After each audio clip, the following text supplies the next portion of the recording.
Welcome to the 100 Master Coaches series featuring master coaches from around the world. Let's journey together on this 100 Master Coaches series with your host, Coach Mel, MCC.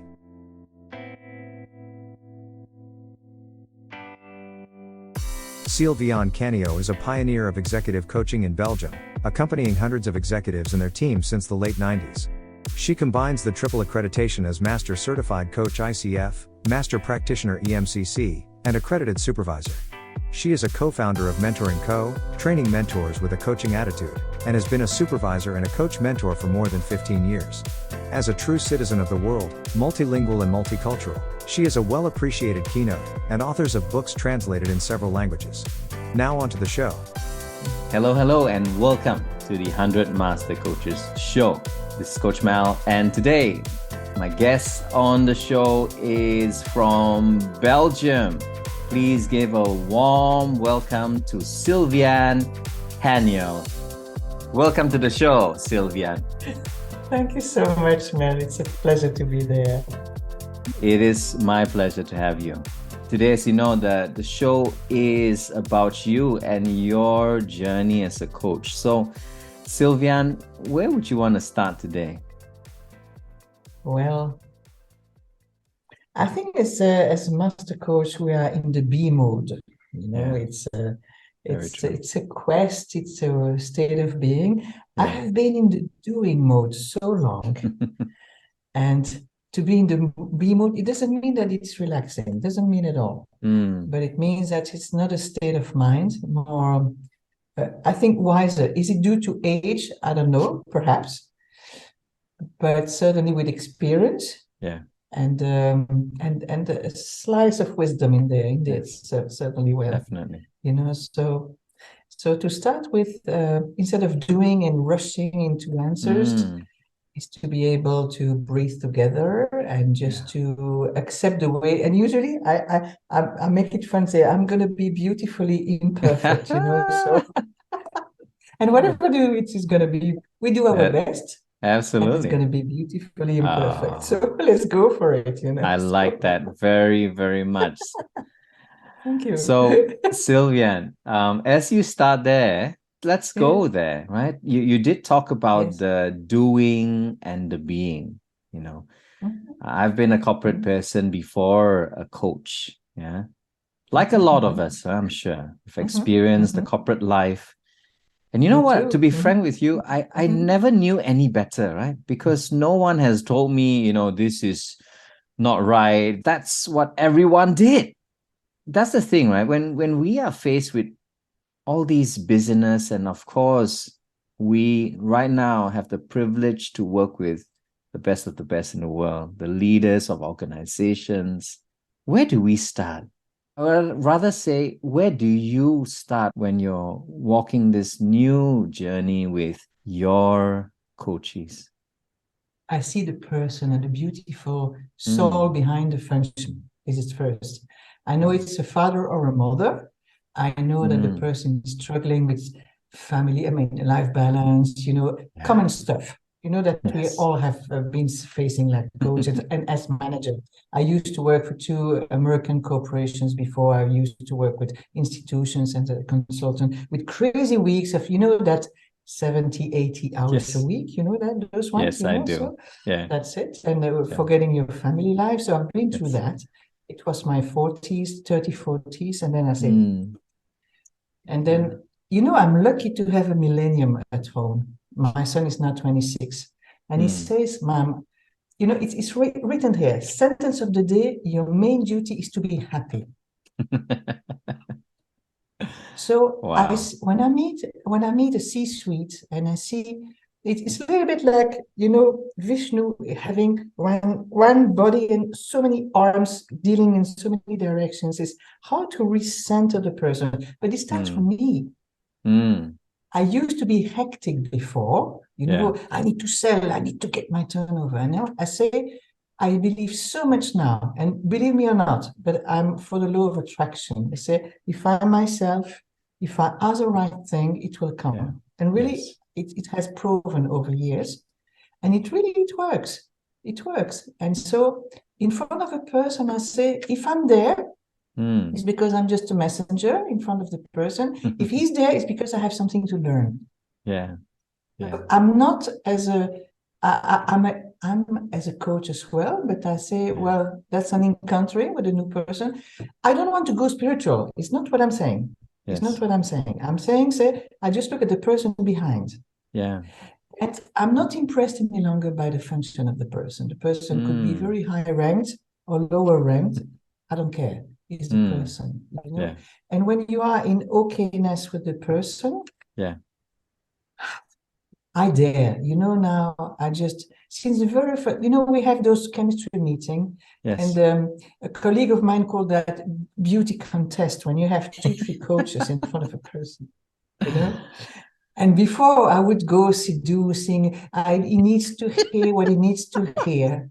And I say, well, it takes me, good.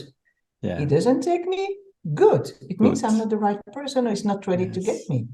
Or I'm not ready to get him. Okay. Yes. No big deal. No big deal. I love it. I love it. Thank you. You know, you said so many things there, and in many layers as well. One of the things I got out was we're both human beings on our own journey, and just acknowledging the person behind all of this glitz and glamour, right? We put up, right? Behind hierarchy, all of that. Hierarchy, titles. That's right. And behind all that is what we are looking for. And of course, what we encourage to come out, isn't it? Because when they can come out as they are, such beauty. You know what pops up is really the person sometimes in pain, in deep pain. And we are sparring partners. We are the mirror. We are a trusted coach, you know. It's like a buddy, in fact.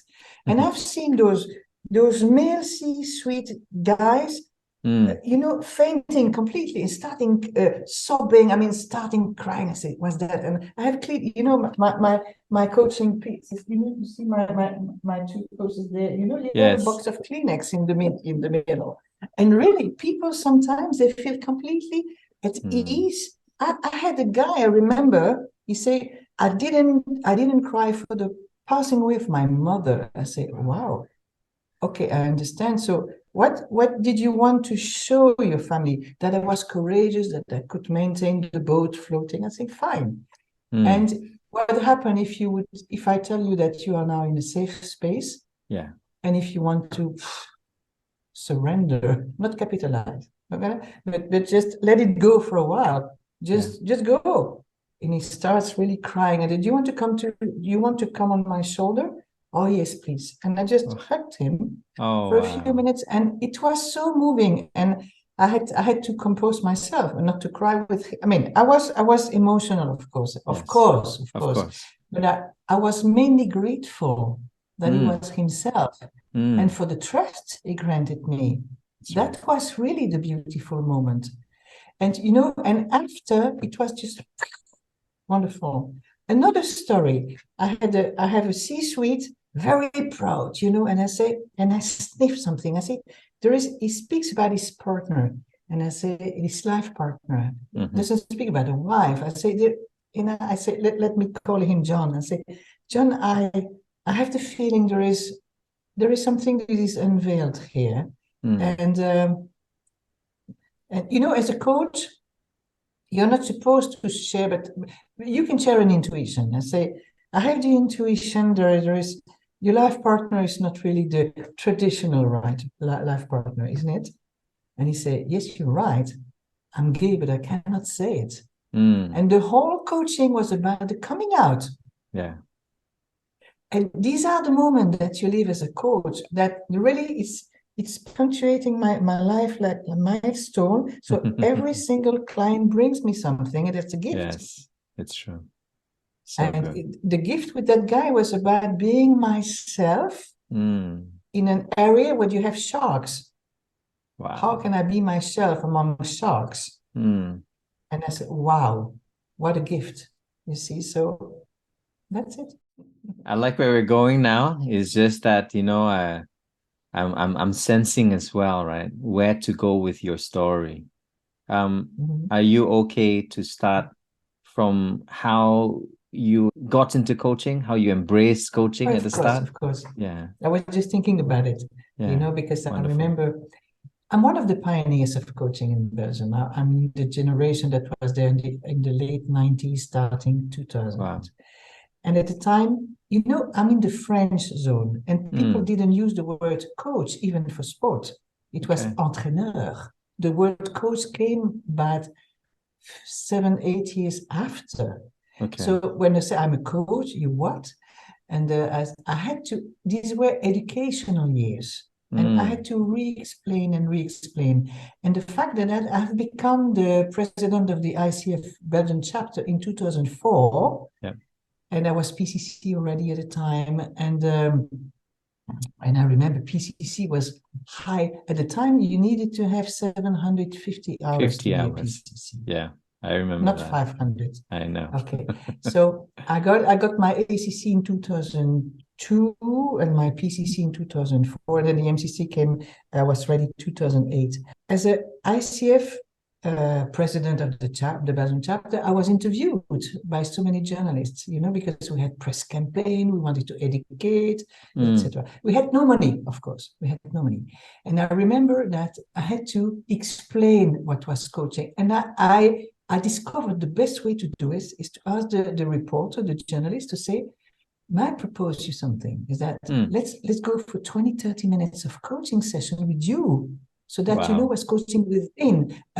Instead of speaking about coaching, Yes. if you have a topic, and they all had a topic, how to manage my boss, how to be more assertive, how to be, that type of usual stuff, Yes. so life Yeah. balance, or my daughter has a problem. Okay, fine. And say, wow. They were always, wow. Now you discover what is coaching, you see, from within. So the start, it was hard to sell coaching because nobody knew what it is, or they had the wrong vision. Yeah. Because they thought it was advising. So you are a consultant. I said, no, my job is not to tell. My job is to ask. Yeah.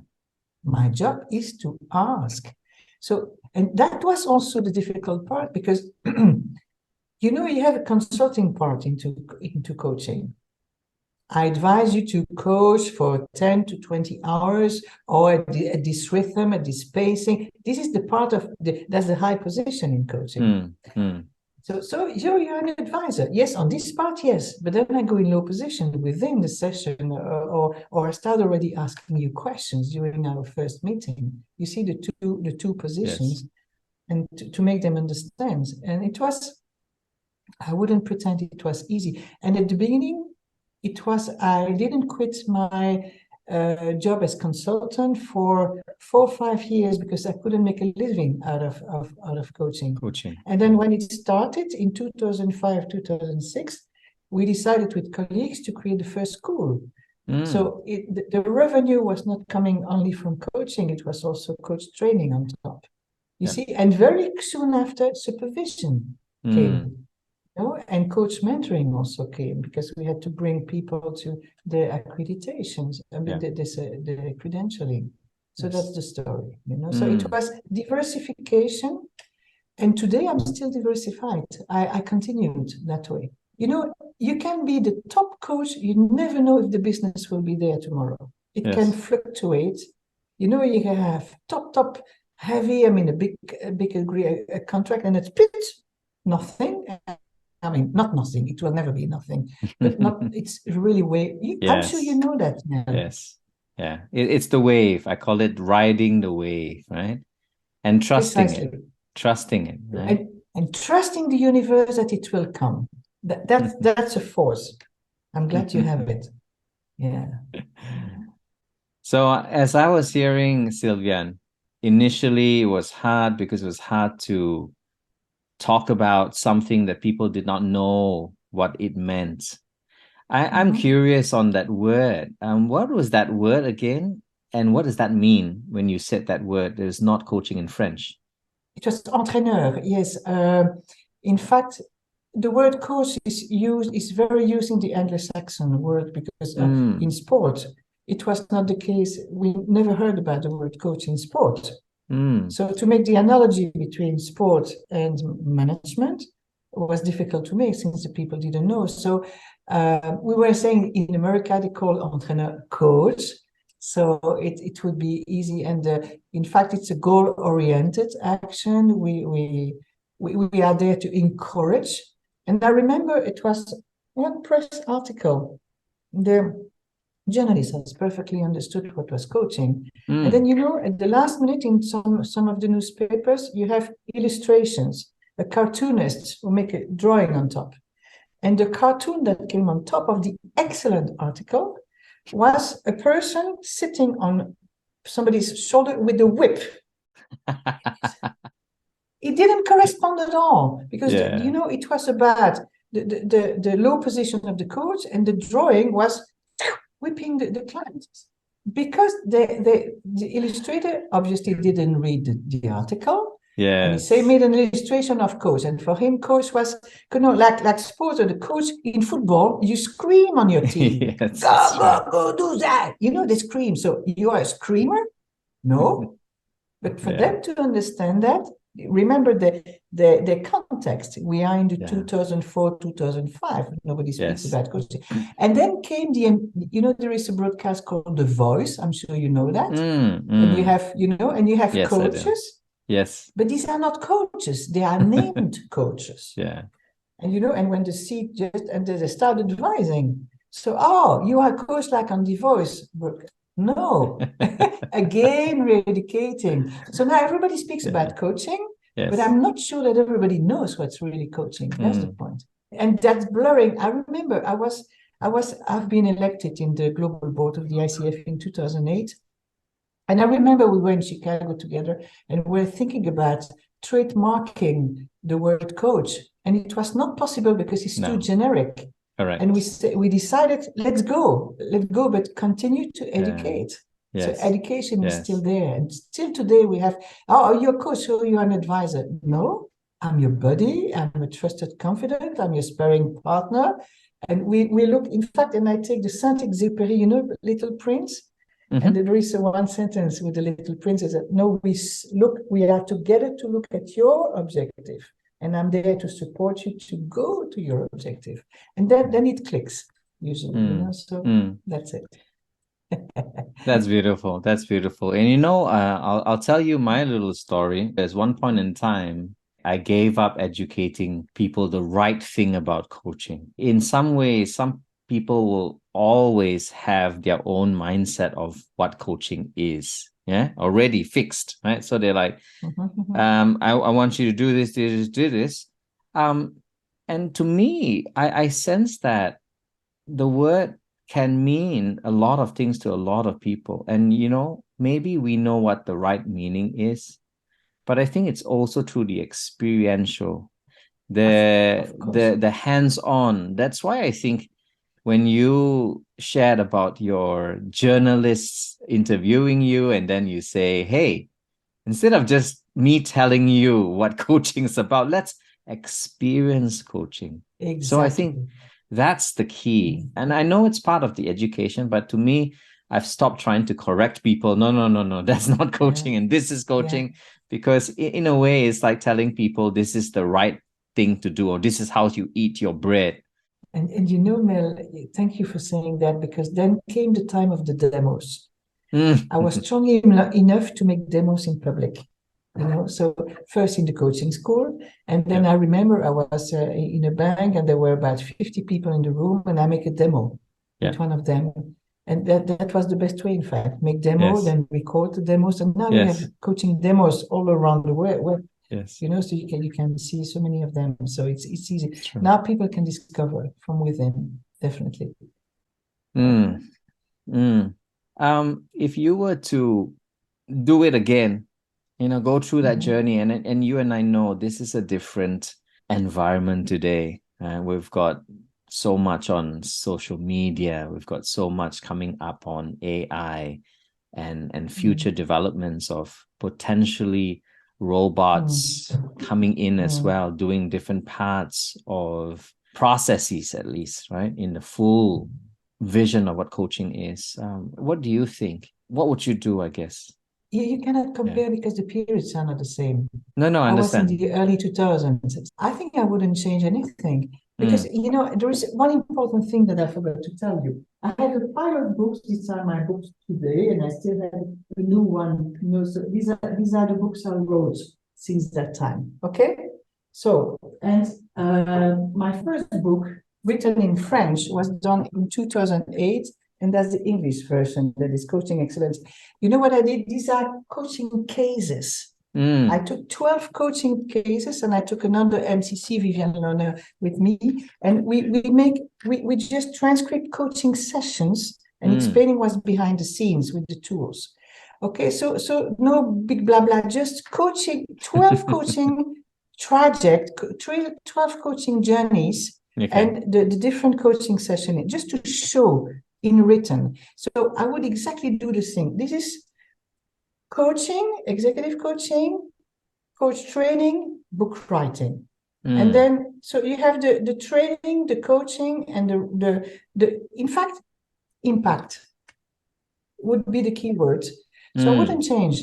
Perhaps I would speed up and I would start writing, but still, to write a book, you need experience. So you cannot write a book like this since the very beginning. So it took me 8 years to write the first book, and I found it logic. We got into the MCC stage, and I give myself permission. Perhaps I would have dared a bit more to speed up the process, but look, the sun is right there. Beautiful. So to answer your question, yes, perhaps there is one thing I would do is be more skeptical in terms of associations, because I have several associations and with people, and the more they speak about ethics, the less ethical they are in their own business life. And this is one of the discovery I made, and I learned a lot of lessons from there, and I'm in peace with that. It's okay, it's part of the learning. So do I regret anything? No, because I learned so much. And every time I was perhaps disappointed, I made a quantum leap. So it was good learning. So it's okay, I'm fine. I asked the question, Sylviane, because there are coaches coming in today. To young coaches, yes, there is one thing I would say to young coaches: don't be too alone. Create your teams, because when you are alone, and please be supervised. It's so fundamental to be supervised. I'm now operating for 23 years, and I have my supervisor that I see every 6 to 8 weeks. I don't need more, but when I see her, she's in South Africa, and I have my list of topics. There I was doubt, there I lost energy, there, etc. And we just go through, and because I don't want to carry doubts on my shoulders any longer. Beautiful. Yes. The message would be: don't suffer, don't lose your energy. Maintain your and take good care of yourself, and supervision is part of it. Third, don't be in a be strong mode. Just rely on other people and ask for advice. Buddy with other coaches, but please be skeptical. If there is one client, no, I'm serious. When there is one client, they will walk on you to get the client. And I'm sorry to say that, because this is the reality. And we have to keep the eyes wide open. When there is a client, we don't speak about colleagues, we speak about competitors.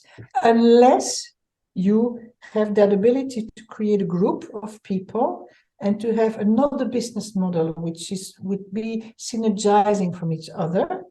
But for that, you need a volume of clients. You need a high volume of clients. So it's like a little bit like the chicken and the egg. At the beginning, the volume of clients is small. So if you are 2, you will be, I want more. And this is logic, because you have to make the living.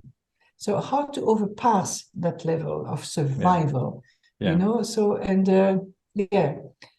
this is how to overpass that level, and that is not obvious at the beginning. That's why I kept on diversifying, because I could rely on other sources of revenue before I would coach. But I remember I had a chat. It was a strong discussion that I had with one of my colleagues. Is that when you are a coach, you must be 100% coach. I say yes, if you have the client base. if you have the client volume, but at the beginning you don't. So it's better to relax and have your living. So that was my philosophy. I prefer to relax and have other sources of revenue before I completely focus. And still today, I don't only focus. I'm also a mentor, trainer, supervisor, coach. And that's okay. That's fine. You just have the difficulty is to have the right hat at the right moment, to ask the client, what is the mood today? Yes. And I ask quite often to the client, I have a C-suite in front of me. What is my posture with you today? And I can do it with a coach. Am I a supervisor today with you? Am I a coach? Am I a mentor? And it's the client who selects. But I have the different hats. Because with the experience, you will have the different hats in any case. And when you get more age, you get into mentoring. That's automatic. Because you have that experience to share. Yeah. You see. Yeah. So, but always ask for permission. This program, as you know, is for all coaches and even people who are wanting to know about coaching, right? And thank you for sharing your perspective and what you have gone through. And I think it's very, very valuable. And every coach out there will of course be faced with different sort of challenges, and because of maybe where the coachee is at the place of their growth, it could be environmental challenges, it could be many other things, cultural as well, but emotional challenges because absolutely. you receive a lot of sometimes you receive a lot of negative energy and you have to protect yourself. That's also something I learned.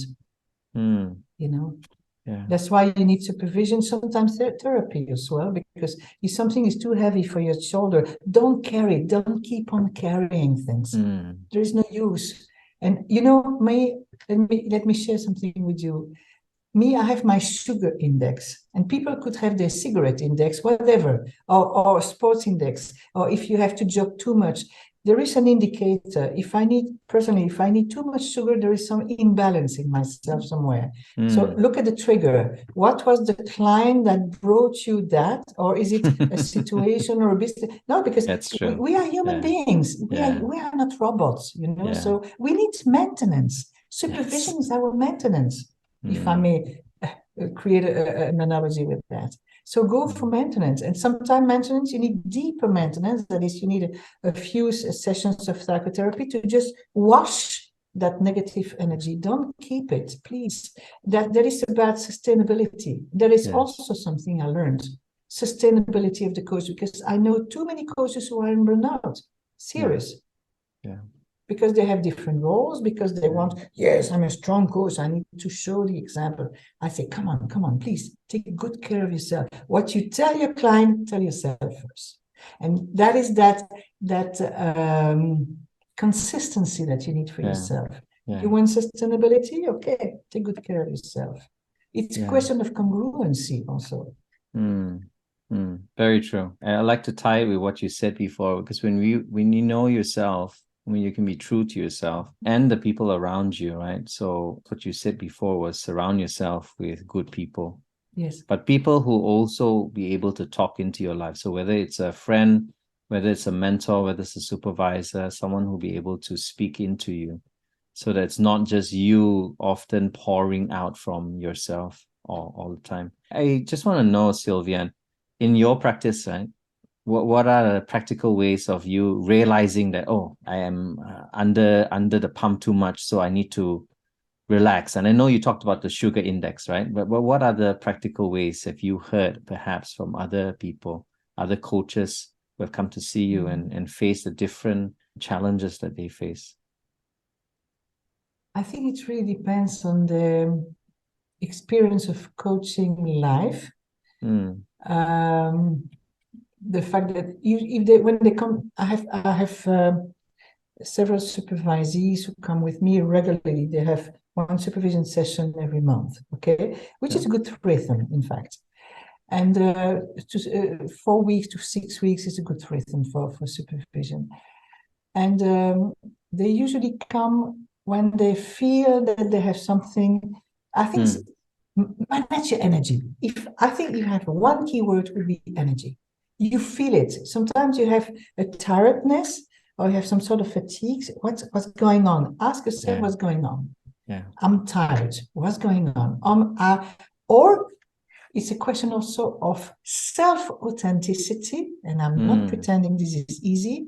Why am I bored with that type of client? And perhaps it's time for you to shift.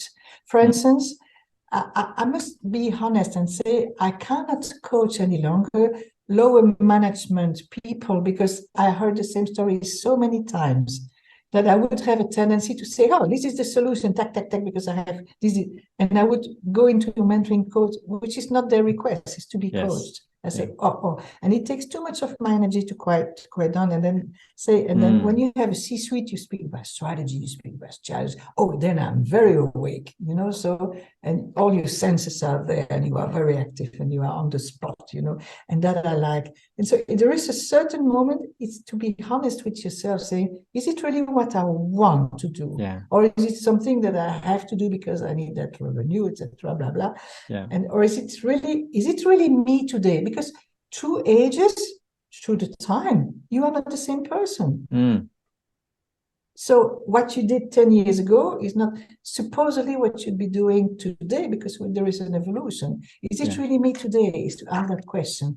So people come, I think they're, the logical levels. If you have a misalignment somewhere, you are not on your values any longer. Yes. You have difficulty to seek for your identity, but mainly you don't feel the meaning because you work more robotically, So true. One client, and I know many coaches who pile up clients, one client after the other, tack, tack, tack. And where is your time for reflection?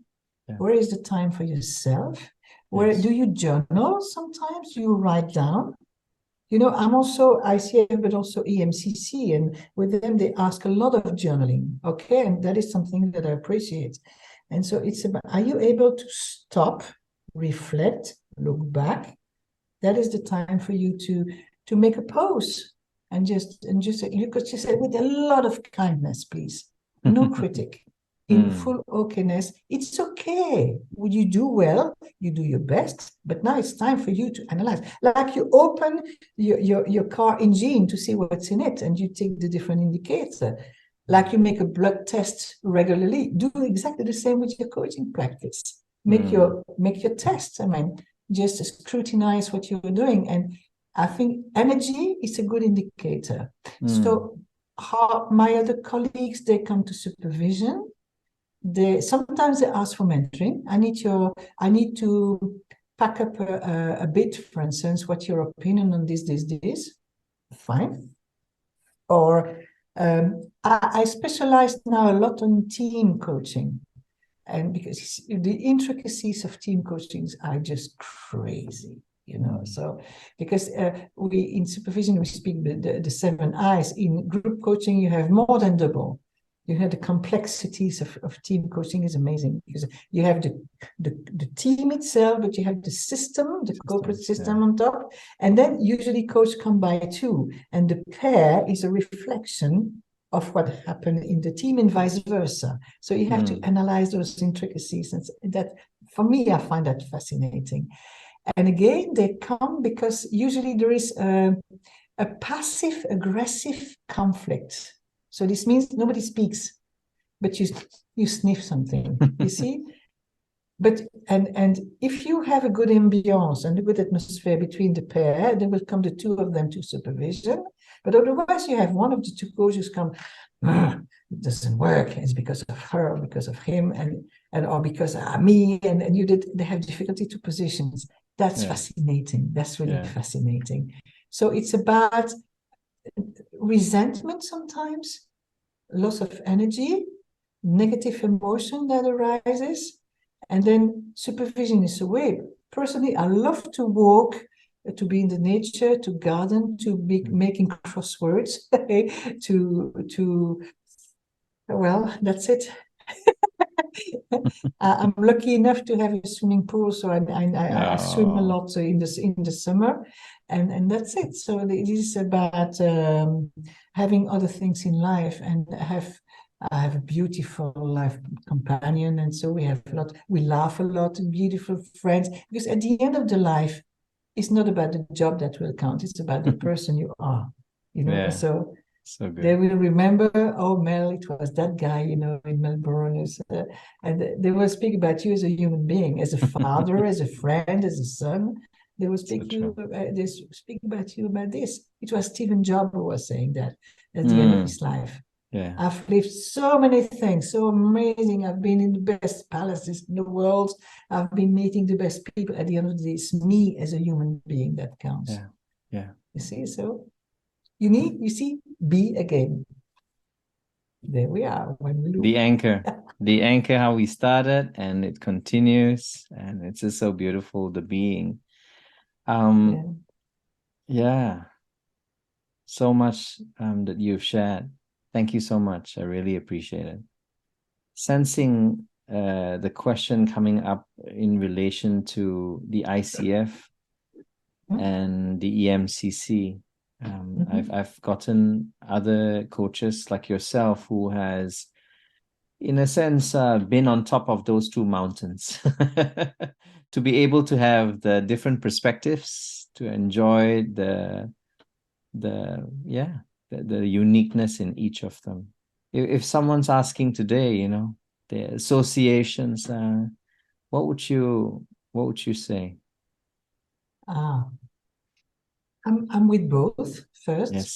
Yes. I'm an MCC ICF. I'm a master practitioner and EMCC, and the MCC is the triple professions: is coach, mentoring, and supervision. So at a certain moment, you need the credentialing, supervision, and mentoring as well. So ICF doesn't offer it yet. And the MCC it's going to be 30 years next year, if I'm correct, this year, next year. When the creators, the founders of the MCC started speaking about the three professions, because EMCC means European Mentoring and Coaching Council. Yeah. And now it's EMCC Global, but they put supervision as well. And I've been struggling with the ICF to push supervision, but supervision in English means control. So I prefer to say I'm a meta-vision. I'm a meta-visor. You see?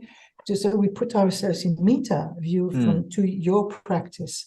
And it's this article that I wrote. If you go on my LinkedIn, you have Sylviane, you'll find an article from supervision to meta vision. It's really the explanation. So first, EMCC is more about the triple profession, and you have the accreditation. And I'm delighted when ICF came with a team coach credential. It's excellent because today there are more training for team coaches than for individual coaching. That you have to know. Okay, that's the latest trend in the world.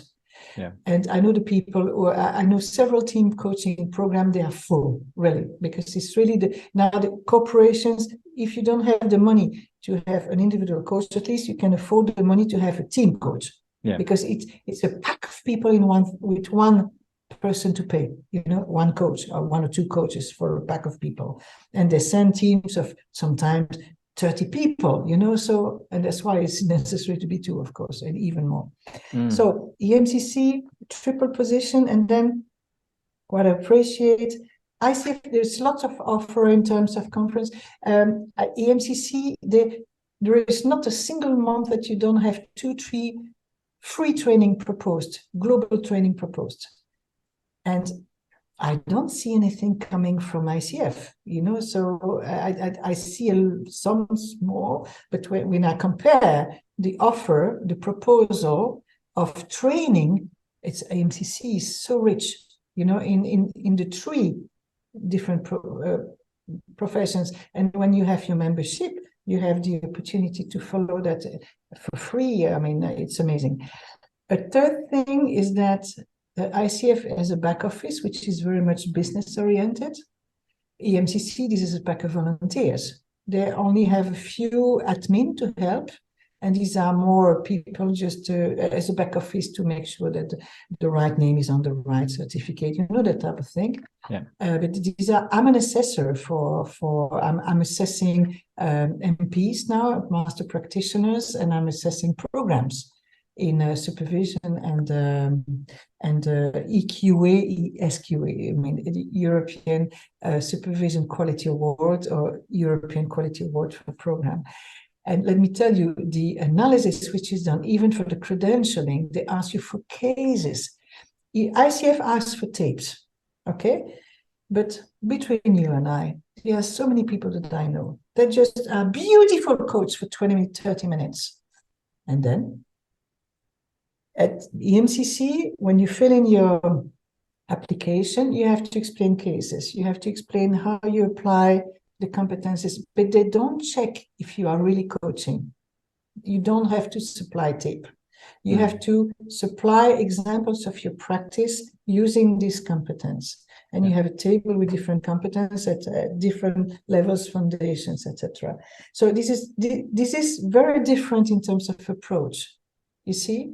And you have to reflect, you have to journal, but again, they don't check if you are a coach. So you see there are pros and cons on both sides. And for me, being on the two sides, when you are MMCC, it's good to be on the, you'll notice that former presidents and people that were very, very visible in the ICF, you find them more on the other side at the MCC because they are supervisors, simply because they become supervisors or mentors. So they need the accreditation on the other side. So it's complementary. So me, I decided, I bridged the two.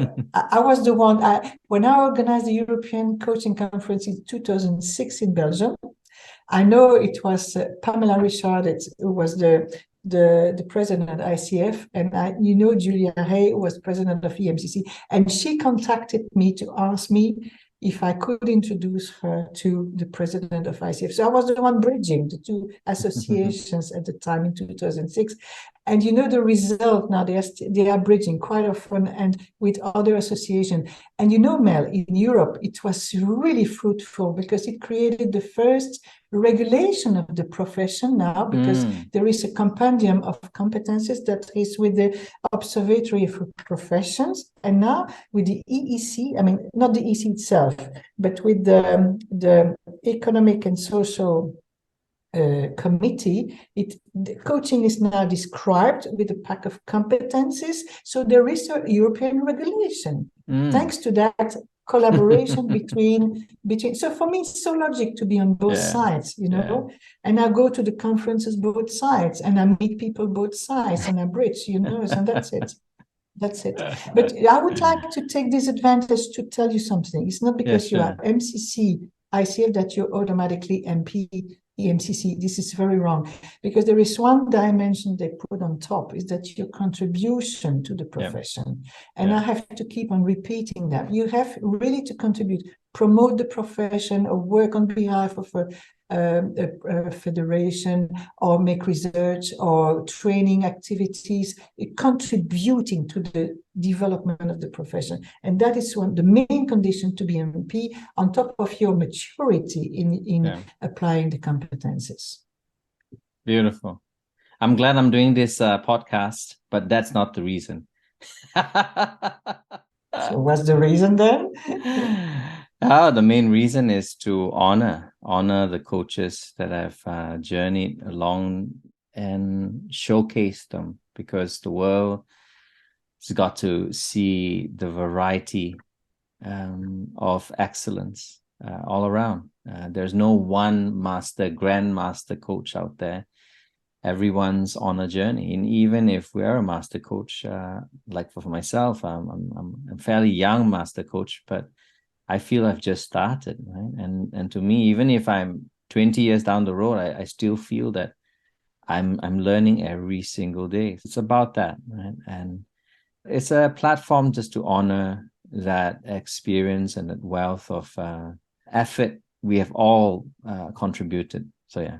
And it's good that you do that. It's really, I wish that you have a lot of visibility around the world, so that you have to continue to be as visible as possible, you know, not only among coaches, as you were saying, with other populations as well. And talent managers, of course.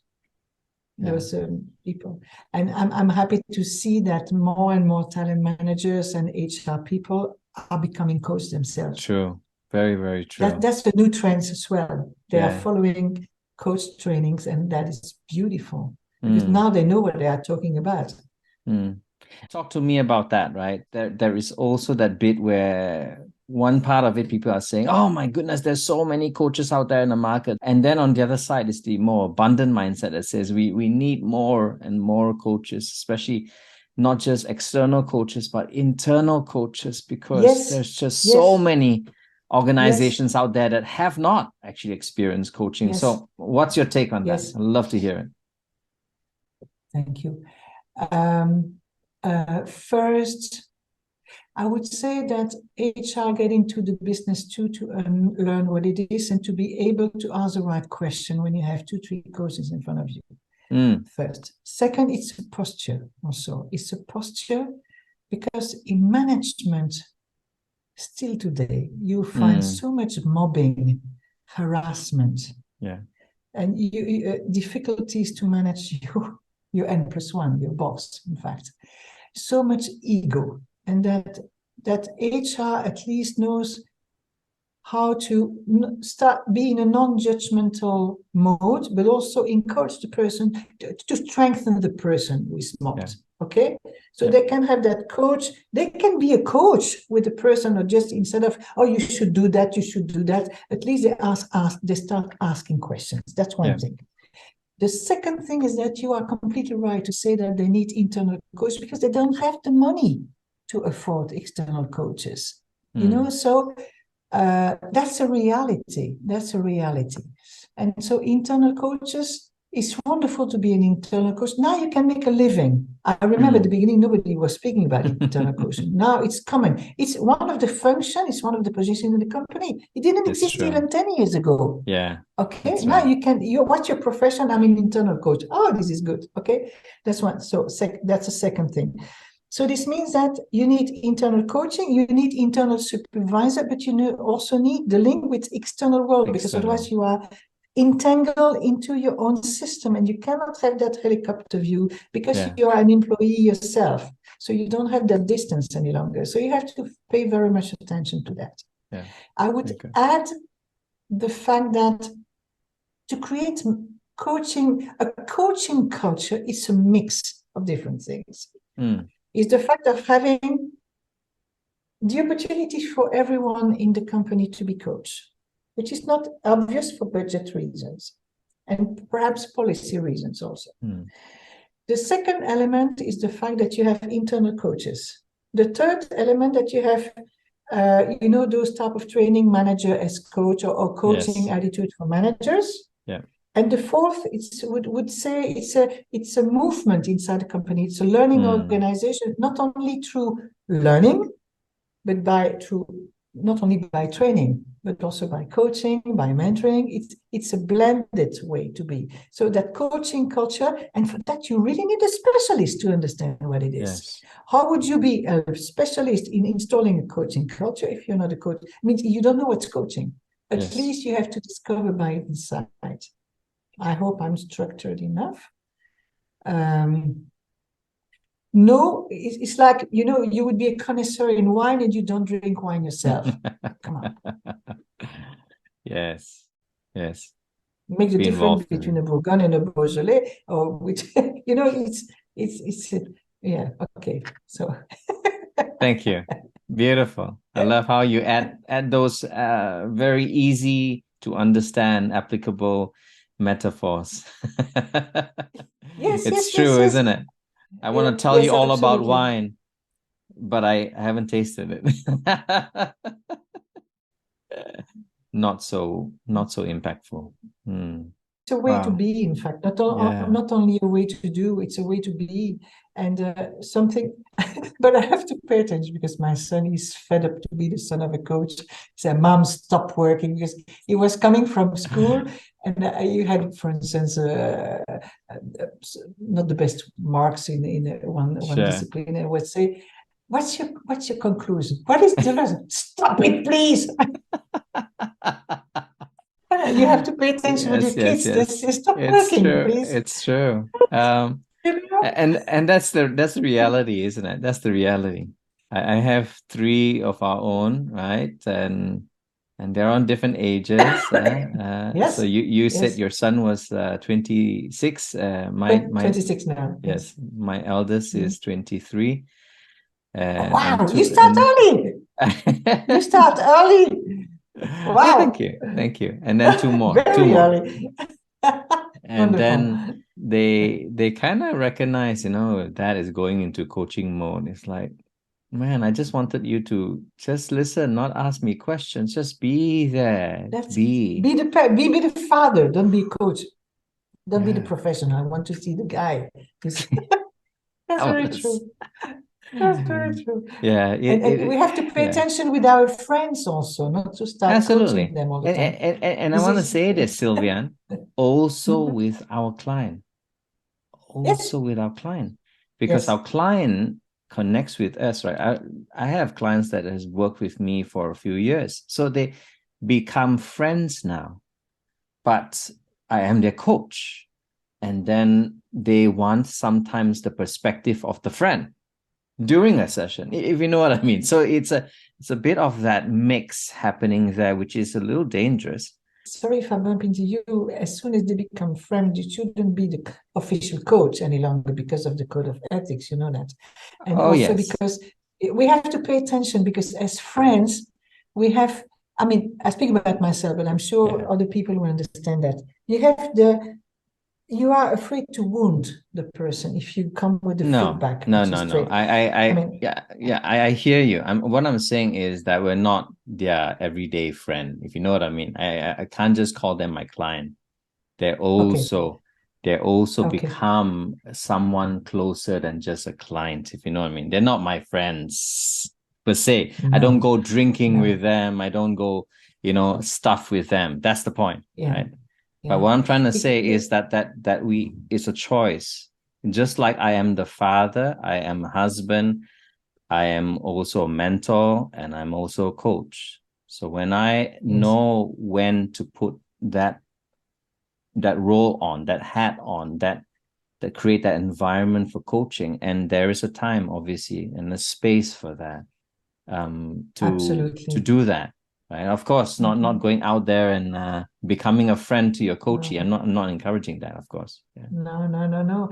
It's so difficult to give. A true friend should be giving you the right feedback, even if he's afraid of wounding. But he will do it.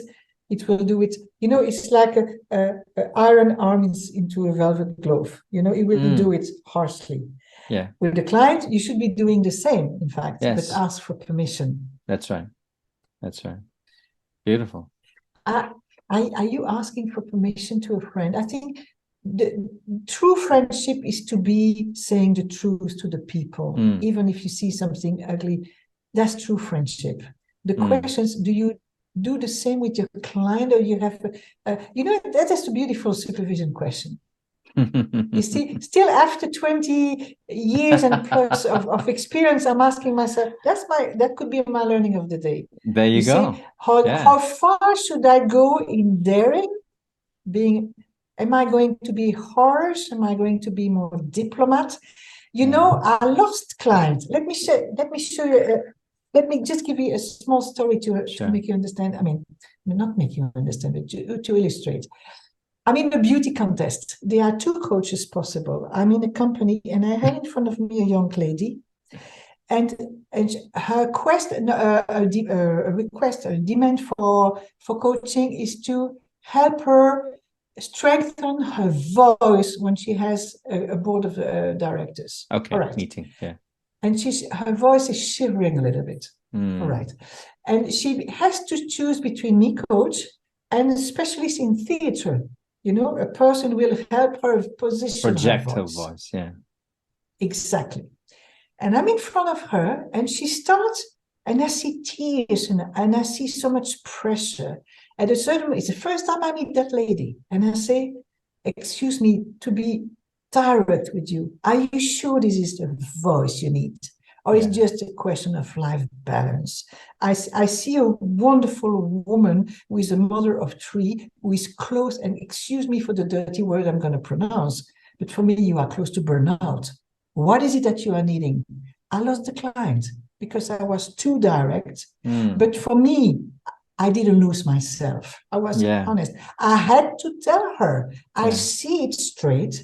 So it's about, but now if you are a young coach and you need the money, you mute yourself because you need to get the client, and that's the seductive mode that I was speaking about.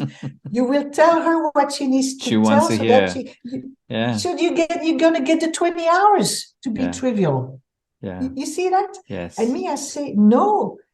I would be against my value not to tell her.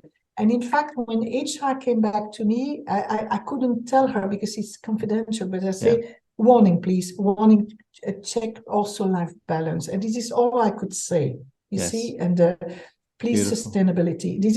I couldn't say more because of confidentiality, but my job, I think, no, not my job, my way to be, I'm not into do, my way to be is to be honest. And when I diagnose, when I see it, you have a C-suite who starts crying in front of you because she's explaining how tough is the pressure on her shoulder.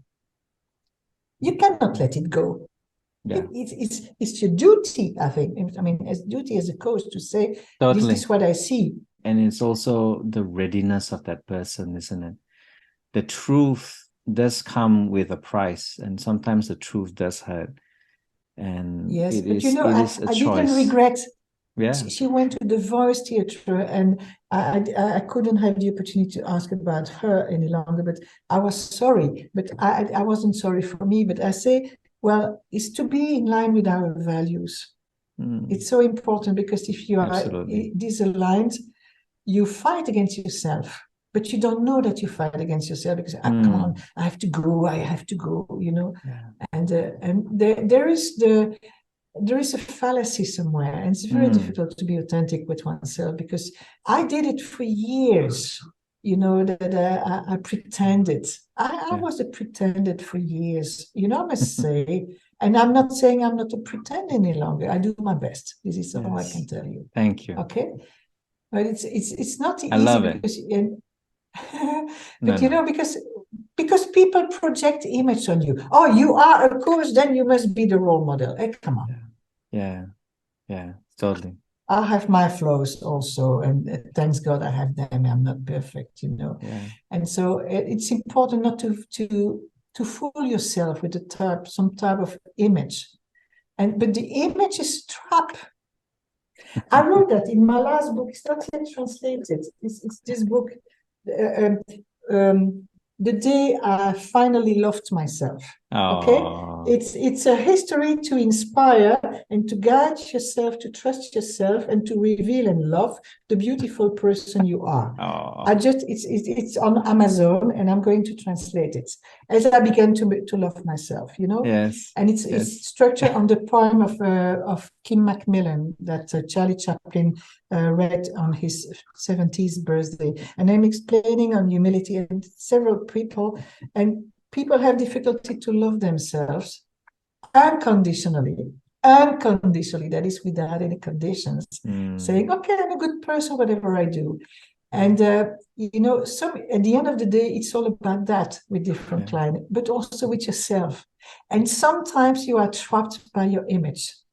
I remember myself, I was 23, I was driving a Porsche, I was the Yuppie. I was working for a huge US company, and all my colleagues, wow. And then all of a sudden I have a difficulty with business at a certain moment, and I didn't get money for a while. And then, it's waving, the wave you were mentioning before. Yeah. And it's always the wave gets up, down, it's okay, fine. But I say, I lost myself at a certain moment. Like, you can lose yourself at any moment of your life simply because you are trapped by the image that people project on you. And pay attention to the image of the coach. Oh, you are a coach? Then, or even worse, you are a master coach. So you should be like this.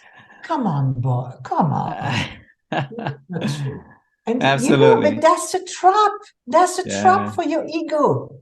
That's a trap for the ego. Because all your people are looking at you, perhaps a bit of sparkling admiration, and then you fool yourself. I must interject, and that's why I often tell the students from my program, right? Please, you don't have to choose me as a mentor coach forever, right? You go out there and look at other people, other mentors.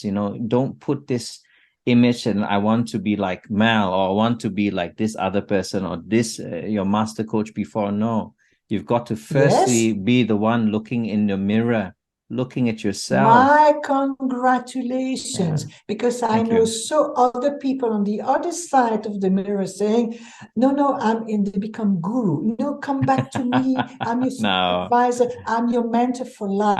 I let them go. I let them go. I say, go away. Chapeau, monsieur. Chapeau, monsieur. No, really, merci.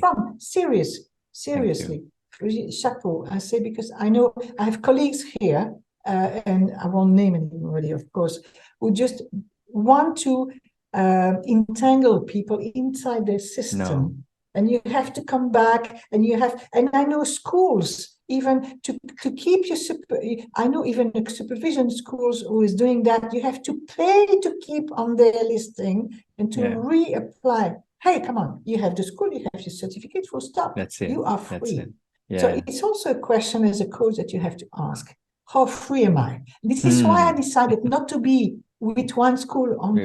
I'm with several schools. I want to keep my freedom. But congratulations that you are like that, Mel. Congratulations. Thank you. Because people have to remain autonomous and free minds. It is a philosophy of mine that I practice, and I still am a work in progress. That's what you say, that I must practice coaching every area in my life, in the way I run the school, in the way I treat people, in the way I treat the clients, everything about accountability, autonomy back to that person.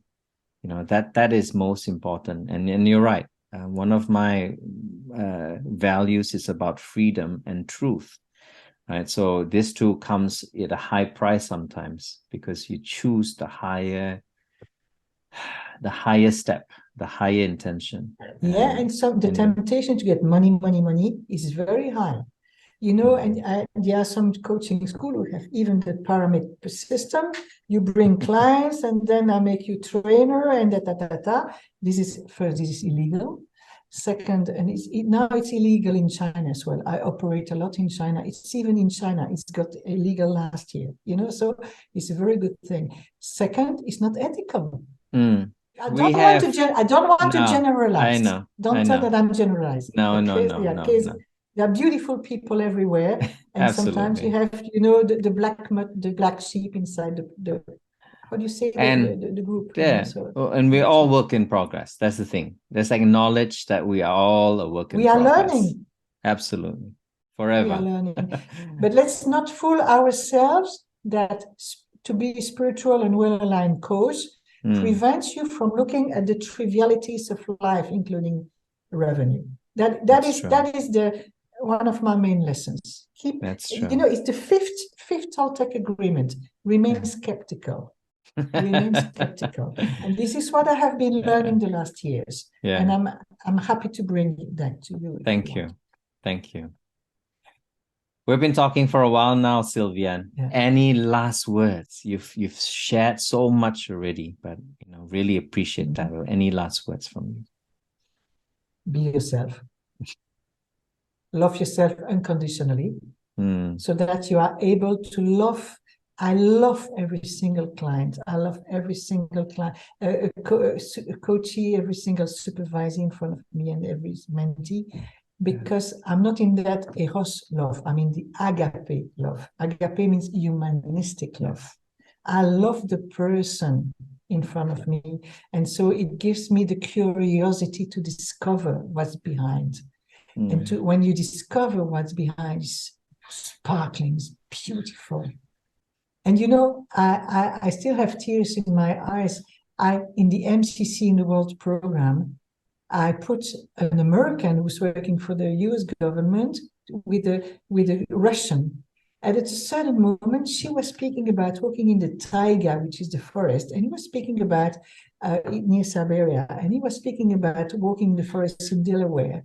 And I had tears coming. I said, you guys are the same. You are the same. A pack of flesh with emotions, with the quest for meaning in your life, beautiful people. So I'm a truly global person. I speak several languages. I operate worldwide today. And really, people are the same across culture, same across borders. And this, if it is the last word, I'm in Belgium, you are in Melbourne. And we just talk like, it's the evening for you, it's the morning for me. What's the point? We are the same. Look how we could interchange and share. We are just the same. We just want to be happy, want to be aligned. Values are important, and want to be in the community of people who are as happy as possible. And as coach, we put a little drop in the ocean of happiness. And this creates, it's my life has a meaning. It's a sentence that there is a group made by Google of people who want to speak up and have more visibility on the web. And there was a lady who says, my life has a meaning. And it really clicked with me. My life has a meaning. Mel, your life has a meaning. Thank you. You, and I talk to all the coaches and other people, make sure that your life has a meaning. And So you true. go very far. Thank you. That's it. Thank you so much. Oh, it was a pleasure. I feel energized. Thank you so much. Well, this has been the 100 Master Coaches show today with Sylviane and myself, Mel, saying take care, continuously focus on yourself to be the person you're called to be, happy with full of meaning. You take care out there. Stay safe wherever you are. Catch you on the next one. Bye for now. Bye.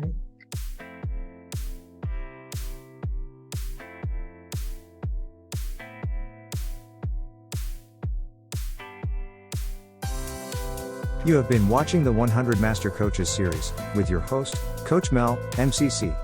Brought to you by Catalyst Coach. www.catalystcoach.live.